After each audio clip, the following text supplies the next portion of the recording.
Hey, how are you today? I'm Mike Hood, a student at Fleming College, here to tell you why a 2x4 isn't a 2x4. Now, as you can see here, we have a 2x4, and most people think 2x4, it's going to be 2 inches by 4 inches, right? Well, you'd be wrong.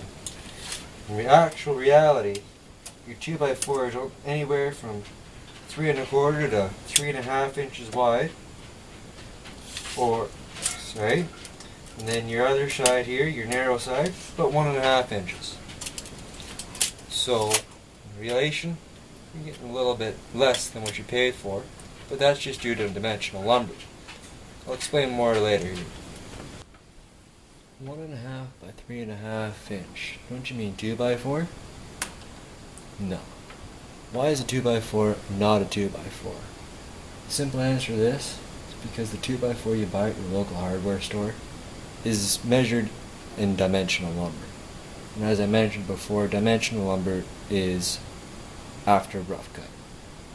Rough cut, as I'm going to mention here in a second, is a piece of lumber which has yet to be put through the planer.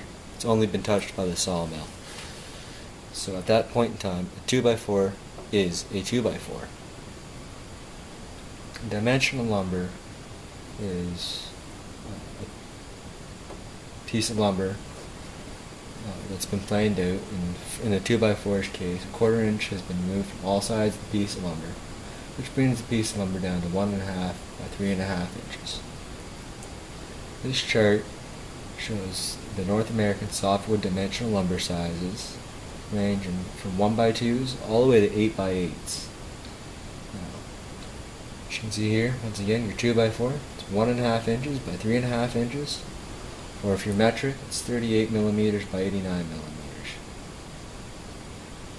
This 1/2 inch variation goes through all sizes of the lumber, at your 1x2s even, or 1/4 inch, or a 1/4 inch out, so you get 3/4 inch by 1 1/2 inch. Or your 8x8, 7 1/4 by 7 1/4. There's always some variation in the dimensional lumber size as opposed to rough cut. 2x4s are made out of wood, and primarily they're made from picea or spruce, Abies balsamea, balsam fir, Suga canadensis, or hemlock. Solutions for getting an actual 2x4: buy rough cut lumber. It's going to be an actual 2x4, but you're going to end up with splinters. Doesn't look real nice. Doesn't work the same. I mean, you're still going to have the same structural integrity and such. Or you get steel studs. That way you eliminate warping. You don't get a narrow stud. It's going to be a 2x4 if that's what you want. And you're not going to get wood slivers. You get a metal sliver. That way you can at least pull it out with a magnet. Thank you for listening to my presentation. Have a great day.